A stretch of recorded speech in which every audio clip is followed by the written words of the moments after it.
distinguished persons on the dais, the family of Dr. Verghese Kurian,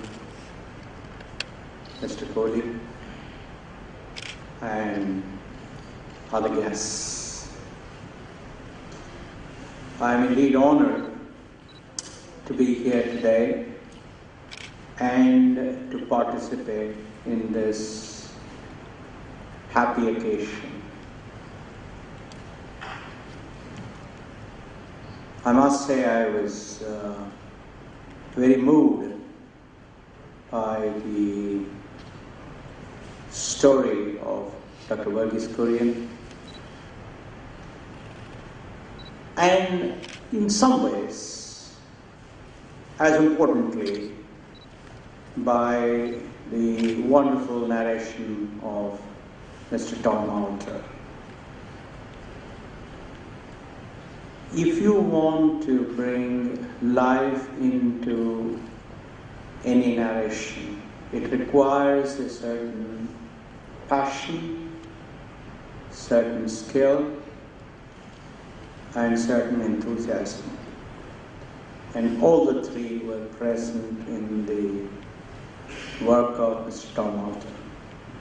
Therefore, I would like to congratulate Atul on such a wonderful choice. First, of bringing an audio story of one of the finest heroes of post-independent India. And second, choosing the right person to narrate it. Audio stories are very, very important because first, it brings in a very important aspect of productivity. Those of us that God has been kind to in terms of being able to see, we can listen to the wonderful message of Dr. Kurian while driving, while doing other things that require our sensory organs like the eye. Second, those of us who have not been as fortunate in terms of our ability to see can indeed be enthused by this wonderful narration. I had the fortune of interacting with Dr. Verghese Kurian several times, starting from 1969 when I went to IIM Ahmedabad.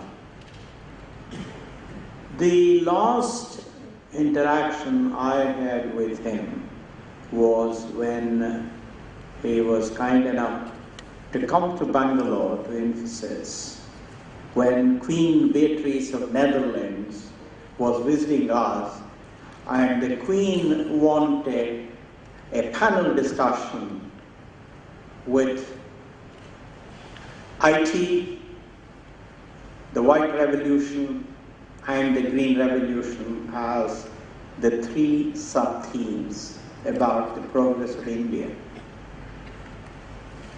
Dr. Mantek Singh Ahluwalia, the Deputy Chairman of the Planning Commission, agreed to moderate the panel. Dr. M.S. Swaminathan agreed to speak about the Green Revolution from Rome, where he was attending some FAO meeting, and Dr. Verghese Kurian was kind enough to visit us at Infosys. Dr. Verghese Kurian and I were present in person to welcome the Queen and her family and the Ambassador of Netherlands to India, and Dr. Mantek Singh Ahluwalia did a wonderful job of conducting the panel.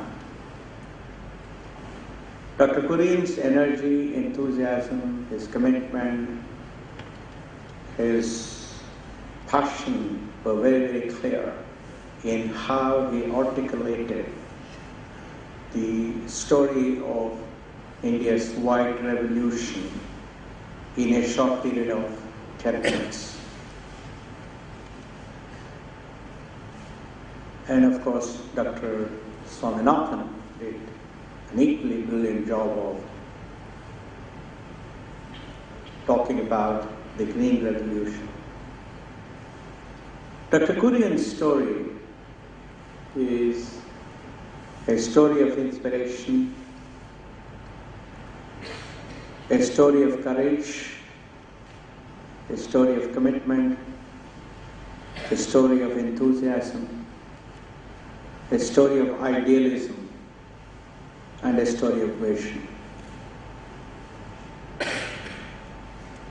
I have not seen too many cases in the world where a young man with a wonderful PhD living in New York City, coming to a small village and starting a revolution. A revolution not just in demonstrating the power of cooperative movement, but a revolution that made a Brahmin stand behind a Harijan, because he came later than the other one.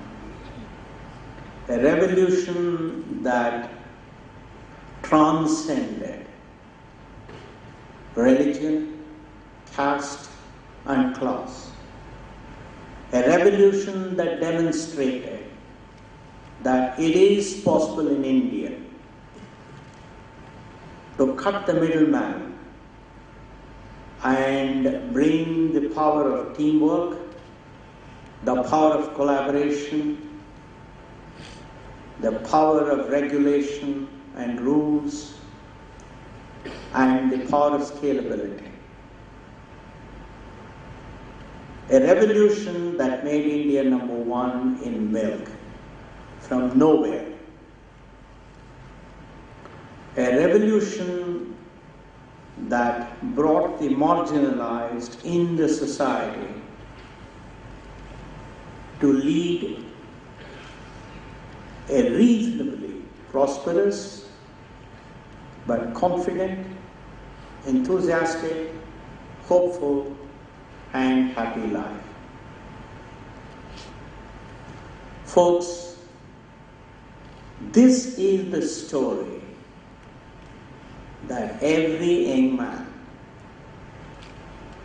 has to read to realize that it is possible in our country to do plausibly impossible stuff. This is the kind of story that demonstrates the power of George Bernard Shaw's words. And he said, most people see things as they are and wonder why. I dream of things that never were and say, why not?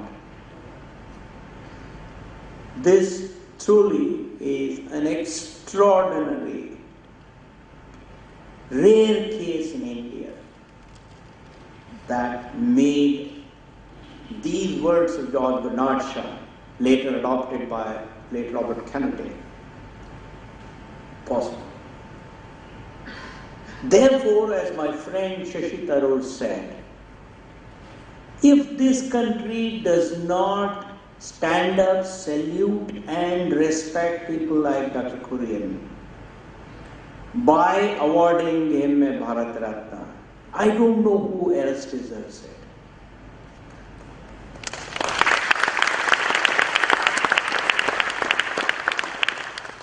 I only hope that the authorities of this country will quickly realize the importance of the value addition of Dr.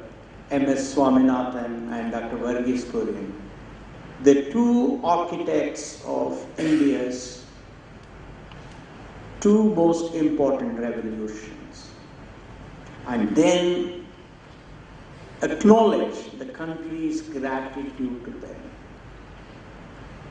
I think it's extremely important that we do it quickly, because both are pretty old.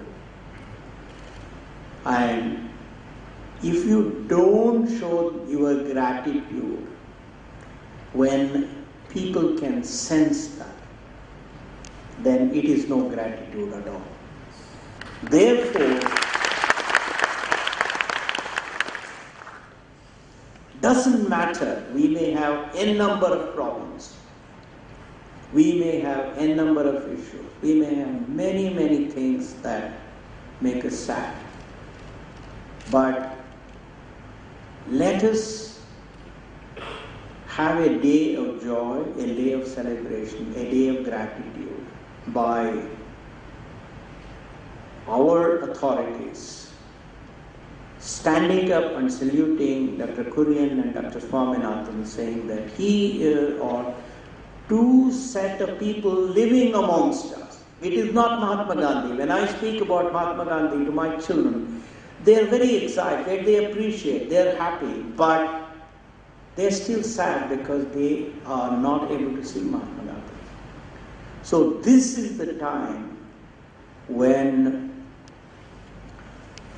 our authorities have to honor these two individuals. Just as I was so happy when Mr. J.R.D. Tata was awarded with Bharat Ratna, and I saw the interview that he gave on that occasion on the television. And I think therefore, my respectful request to the authorities is that time is slipping.